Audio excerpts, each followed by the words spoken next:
नमस्कार मित्रों, मैं डॉक्टर राधाकृष्ण आपका स्वागत करता हूं। हमारे देश में बेसहारा पशुओं की जो समस्या है बहुत तेजी से बढ़ रही है। बढ़ ही नहीं रही, बहुत गंभीर रूप लेती जा रही है।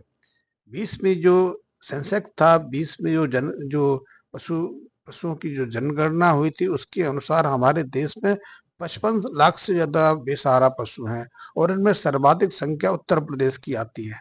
उत्तर प्रदेश के बाद राजस्थान है, फिर मध्य प्रदेश है। इन तीनों राज्यों में आधे से ज्यादा जो बेसहारा पशु निवास करते हैं और ये कई तरह की समस्या भी खड़ी कर रहे हैं।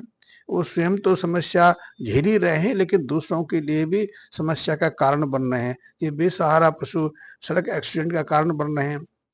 जब ये आपस में लड़ते हैं तो लोगों को चोट पहुंचाते हैं, लोगों की जान भी ले लेते हैं। आपने कई बार सुना होगा, सड़कों पर दो पशु आपस में लड़ गए, एक्सीडेंट हो गया। तो इन पशुओं की समस्या दिल्ली से लेकर पूरे मध्य भारत में फैली हुई है। आप यदि एमपी में जाएंगे तो एमपी में कोई भी राज्य, कोई भी शहर ऐसा नहीं है जो इस समस्या से पीड़ित ना हो। आप मध्य भारत में, उत्तर प्रदेश में, मथुरा से लेकर, वृंदावन से लेकर और बनारस तक हर शहर में इन बेसहारा पशुओं से लोगों को पीड़ित देखेंगे। लेकिन बेसहारा पशुओं को हम अपने लिए उपयोगी बना सकते हैं कि बेसहारा पशु तब बनते हैं जब वो कम मात्रा में दूध देने लगते हैं या दूध देना बंद कर देते हैं, तो लोग उन्हें अपने घरों से, अपने खूंटे से खोलकर सड़कों पर भटकने की बाध्य कर देते हैं। इसी तरह जब पशु हीट पे नहीं आते, गर्भ धारण नहीं करते, गर्भ धारण में उनको परेशानी हो जाती है या जो बच्चे देने की स्थिति में नहीं होते, उन्हें बेसहारा छोड़ देते हैं। कुछ पशु बीमारी के कारण, दुर्बलता के कारण या रोग ग्रसित होने के कारण बेसहारा बन जाते हैं। कुछ एक्सीडेंट में लाचार हो जाते हैं तो उन्हें बेसहारा छोड़ दी जा रहा है। वैसे सरकार और कुछ समाज सेवी संस्थाएं बेसहारा पशुओं के लिए कुछ काम कर भी रही हैं। इसीलिए गौशालाएं भी खोली जा रही हैं, गौशरण स्थल भी खोले जा रहे हैं। कुछ लोग स्वेच्छा से निजी ऐसी जगह पर इन बेसहारा पशुओं की सेवा संभाल का कार्य भी करते हैं, लेकिन ये समस्या बढ़ती जा रही है। इसका समाधान एक ही है। समाधान ये है कि इनके ऊपर ध्यान केंद्रित किया जाए, इन्हें उपयोगी बनाया जाए। तो यदि आप गौ सेवा में रुचि रखते हैं, ऐसे बेसहारा पशुओं को उपयोगी बनाना चाहते हैं, तो आपके लिए बहुत सहज है। सहज इसलिए है कि यदि आप अपने घर कोई महंगा पशु खरीद के लाते हैं, आजकल गाय भी यदि अच्छी नस्ल की दूध देने वाली गाय खरीद के लाएंगे तो 50-60 हजार रुपए से लेकर 2-3 लाख रुपए तक की गाय आ रही है। गुजरात में आप देखेंगे तो 3-3 लाख रुपए की लोगों ने गाय रखी हुई है। ये हाल पंजाब का है, हरियाणा का है, महाराष्ट्र का है कि लोगों ने महंगी से महंगी गाय रखी है जो 50 लीटर दूध देती है। 50 लीटर की गाय जो है 1.5 लाख से कम नहीं मिलती है, 1.25 लाख से कम नहीं मिलती है। भैंसों की बात की जाए तो भैंस भी बहुत महंगी है। तो ऐसे में आप उनमें रिस्क लेने की बजाय इन बेसहारा पशुओं को सहारा बनाएं, इन बेसहारा पशुओं की मदद करें। आपकी जो दूध की जो समस्या है, आप जो चाहते हैं वो आप इनसे भी प्राप्त कर सकते हैं, क्योंकि जो बेसहारा पशु हैं उनको हम 3 कैटेगरी में बांटते हैं। पहली कैटेगरी ऐसी है जिसमें जो ज्ञात नस्लें हमारी हैं, ज्ञात नस्लों में यदि दूध देने वाली नस्ल भी देखी जाए तो उनकी संख्या भी इन बेसहारा गायों में काफी ज्यादा है। 12 से 15% अच्छी नस्ल की दूध देने वाली गाय इसमें रहती है। बैलों की संख्या तो बहुत कम है, क्योंकि लोग बैल बछड़े तो आजकल छोड़ते नहीं। तो ज्यादातर इन बेसहारा पशुओं में आपको या तो 3 साल से 4 साल से 5 साल की गाय मिलेंगी या फिर उनके साथ बछड़े बछड़ियां मिलेंगी। तो आप ऐसे किसी गाय को अपना सहारा देंगे तो निश्चित रूप से उसकी उपयोगिता बनेगी। हाँ, उसके स्वास्थ्य पर, उनके देखभाल पर पर्याप्त ध्यान देने की आवश्यकता है। तो आप थोड़ा सा फार्मूला अपना के देखिए। इस पे हम लोग काम कर रहे हैं, हम आपकी मदद भी करेंगे। तो सबसे पहले ऐसे बेसहारा पशु आप चुन के लेके आइए जिसकी उम्र 3-4 साल के आसपास है, जो कमजोर है, दुर्बल है। क्योंकि कमजोर दुर्बल तो वही है क्योंकि वो कुपोषित हैं, उनके शरीर में पोषक तत्वों का अभाव है। तो सबसे पहले एक काम करिए, उनके स्वास्थ्य पर ध्यान दीजिए। उन्हें घर लाकर सबसे पहले डिबार्मिंग करिए। उनके पेट में यदि कीड़े हैं तो उसे मुक्ति दिलाने का प्रयास किए। तो कीड़े की कोई भी दवा आप दे सकते हैं, जिसकी चर्चा मैं पहले कई बार कर चुका हूँ, मैं दोबारा इस चीज को रिपीट नहीं करूंगा। तो पहली तो आप गाय को, जब भी ऐसी बेसहारा गाय को अपने घर पे लेके आते हैं, अपनी गौशाला में लेके आते हैं, तो तत्क्षण उसको कीड़े मारने की दवा दें। और प्रत्येक 3 महीने तक इसको रिपीट करते रहें, ये बहुत आवश्यक है।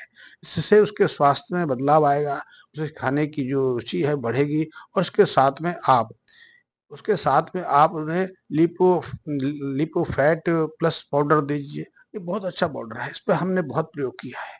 हमने इसके बहुत सारे रिजल्ट देखे हैं। इससे आप जब इसको 4-5 महीने तक कंटिन्यूअसली 50 से 100 ग्राम की मात्रा में नियमित रूप से अपनी गाय को खिलाएँगे, अपने पशु को देंगे, तो उसका वज़न बढ़ना शुरू हो जाएगा।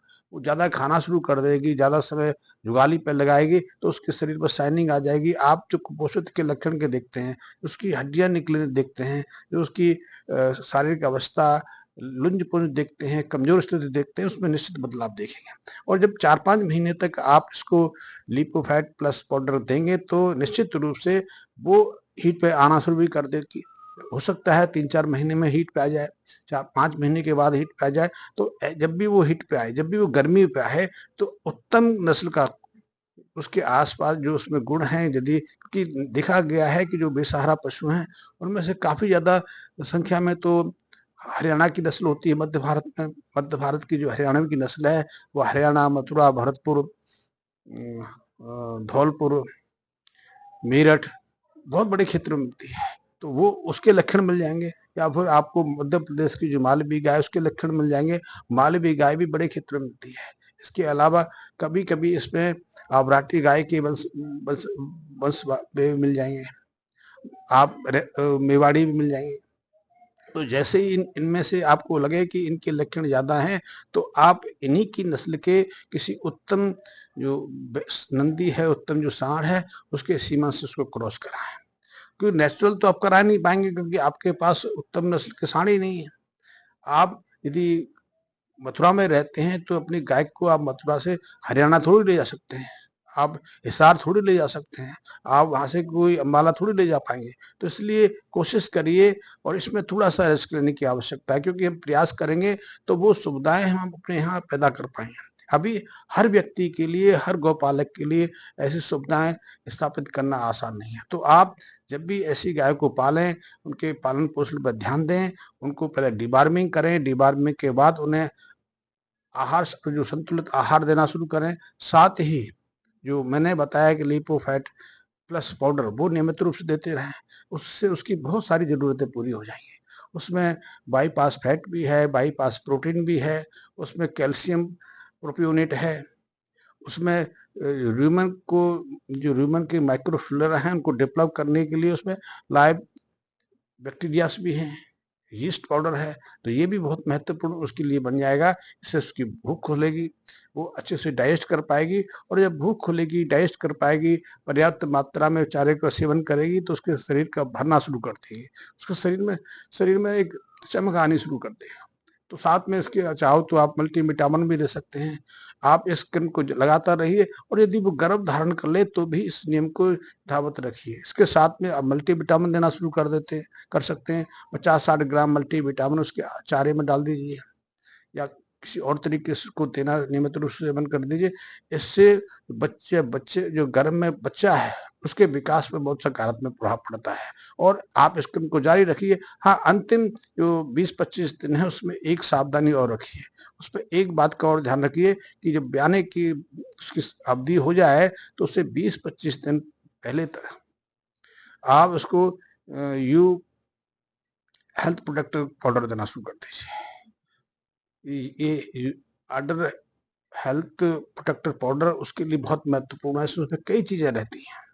इसमें क्रोमियम और सब चेलेटेड है। चेलेटेड का अर्थ है कि उनको अमीनो एसिड से कोटेड करके दिया गया, इसलिए वो कम मात्रा में तो प्रयोग होते ही होते हैं, लेकिन शरीर पर बहुत गहरा प्रभाव छोड़ते हैं। तो इनके प्रयोग से उसकी जो दुग्ध ग्रंथियाँ हैं, उसका जो अडर है, उसका साइज बढ़ जाएगा, दूध ग्रंथियाँ विकसित हो जाएँगी। इससे उसके दूध देने की क्षमता बढ़ जाएगी। यदि पहले उसने 2-3 लीटर दूध दिया है, तो निश्चित रूप से इस प्रक्रिया से, इस देखभाल से उसकी दूध देने की क्षमता कम से कम 25% बढ़ जाएगी, 30% बढ़ जाएगी, और संभव है 50% भी बढ़ जाए। यदि वो पहले 2-2.5 लीटर दूध देती रही है, तो निश्चित रूप से इस बार दूध देने की बारी उसकी 6-7 लीटर के आस-पास हो जाएगी। ये प्रयोग करके देखिए, इसमें कुछ लगने वाला नहीं है। 500-700 हज़ार रुपए आपका खर्चा है, आपको तैयार गाय मिल जाएगी, और गाय ऐसी मिलेगी जो आपके घर आती 1 साल में आपके लिए आपका जो लगा है पैसा उसको 3 गुना बढ़ा देगी, 3 गुना कर देगी। आप बैंक में इन्वेस्ट करते हैं, आप कई जगह और भी करते हैं, तो ऐसे करने से एक तो गाय भी बच जाएगी, बेसहारा गाय को सहारा मिल जाएगा और आपका गौ पालन का कार्य शुरू हो जाएगा। और इसके साथ में दूध तो देती देगी दूध तो लेके वो आएगी आएगी, साथ ही आपके लिए लक्ष्मी स्वरूपा एक बच्चा भी लेके आएगी। वैसे आजकल सीमन भी ऐसे मिल रहे हैं कि आप चाहो तो बच्ची को ही जन्म दे सकते हैं, बछड़ी को जन्म दे सकते हैं। तो आप ये प्रक्रिया अपना के देखिए, बेसहारा गाय का सहारा बनिए, वास्तव में गौ रक्षा के कार्य को आगे बढ़ाइए। धन्यवाद मित्रों।